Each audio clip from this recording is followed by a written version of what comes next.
আশা কৰিছোঁ আদিবাসী মহাসভা এইবাৰ ঐতিহাসিক মহাসভালৈ পৰিণত হ'ব। আদিবাসী সমাজ জীৱনটোৱে তেওঁলোকৰ অৰ্থনৈতিক সমস্যা, ৰাজনৈতিক সমস্যা, তেওঁলোকৰ জনগোষ্ঠীৰ সমস্যা, এই সকলো সমাধানৰ সূত্ৰ উলিয়াই অবিশ্বাস্য সময়ত দায়িত্ব গ্ৰহণ কৰি আগুৱাই যাব আৰু অসমৰ সকলো জনগোষ্ঠীয়ে তেওঁলোকৰ সৈতে সহযোগী হ'ব। এই আশা কৰি আদৰণি সভাপতি হিচাপে পুনৰ সকলোকে আদৰণি জনাই মই চমু আদৰণি কৰিছোঁ। ধন্যবাদ। दबावे जोरदार तालियां दो परमजीत राय हमासा के रैली के 21 संख्यक आदिवासी महासभा के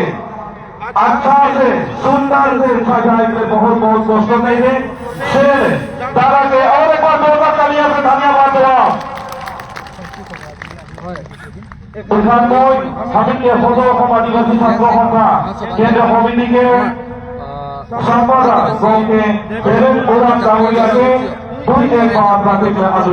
ঐতিহাসিক সৃষ্টি হৈ আছে য'ত আদিবাসীসকলে বিভিন্ন জনগোষ্ঠীৰ লগত এক খোজত যাবৰ কাৰণে যি আমি পদক্ষেপ লৈছোঁ আদিবাসী সমাজক কেনেকৈ উন্নতি কৰিব পাৰে এই আদিবাসী সমাজ আদিবাসী মহাসভাত বিভিন্ন ৰাজ্যৰ পৰা আহিব আমাৰ লগতে অসমৰ বহুত বুদ্ধিজীৱী লেখক থাকিব আদিবাসী শিক্ষা আৰু আদিবাসী ৰাজনীতিক ক্ষেত্ৰত আদিবাসী আমাৰ যি মাটিবাৰীৰ ক্ষেত্ৰত এই আলোচনা বিতংভাৱে হ'ব। এই আলোচনাত আদিবাসী আমি আমাৰ অসমত অসমীয়া সমাজৰ বিভিন্ন সমাজৰ লগত কেনেকৈ একেলগে ৰাজনীতিক হওক অৰ্থনৈতিক হওক বা আমি শিক্ষা দিশত কেনেকৈ আগুৱাই যাম এইটো আলোচনা হ'ব। সন্মানীয় প্ৰিণ্ট আৰু ইলেক্ট্ৰনিক মিডিয়াৰ সাংবাদিকসকল আৰু বিভিন্ন সমাজৰ পৰা প্ৰতিষ্ঠাপন কৰা আদিবাসী মহাসভা সন্মানীয় বিপদাসকল এই সময়ত আজি দ্বিতীয় যি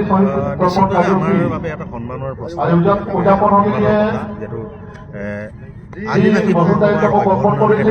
মই তেখেতসকলক ধন্যবাদ জ্ঞাপন কৰিছোঁ আৰু অসম সমাজবাদী ছাত্ৰ সন্থাই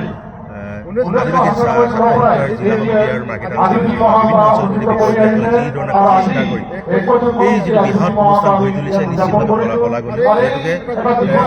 এই যিখন খেলপথাৰৰ প্ৰায় 87 বিঘা ভূমি আছে ইয়াৰ প্ৰায় 80 বিঘা ভূমিয়ে তেওঁলোকে ব্যৱহাৰ কৰিছে আৰু এইফালে বৃহৎ সংখ্যক ভূমি ব্যৱহাৰ কৰি এই খেলপথাৰ কেতিয়াও ব্যৱহাৰ হোৱা এইখন খেলপথাৰ ডক্টৰ মনমোহন সিং আছিলে যেতিয়া দেশৰ প্ৰধানমন্ত্ৰী আছিল এইখন খেলপথাৰ অমিত শ্বাহ আছিলে গৃহমন্ত্ৰী এনেদৰে অসমৰ মুখ্যমন্ত্ৰী আহিছিল কেতিয়া অনুষ্ঠান समय में हम भाई बहन हेराली लेकिन हम अधिकार जी अधिकार আছে जी संग्राम আছে जी जनजातिकरण संग्रामे হোক विभिन्न जी समस्या আছে এই সমস্যাসমূহৰ আমি দীঘলীয়া একটা সংগ্ৰাম কৰি আহিছোঁ কিন্তু আজিলৈকে আমি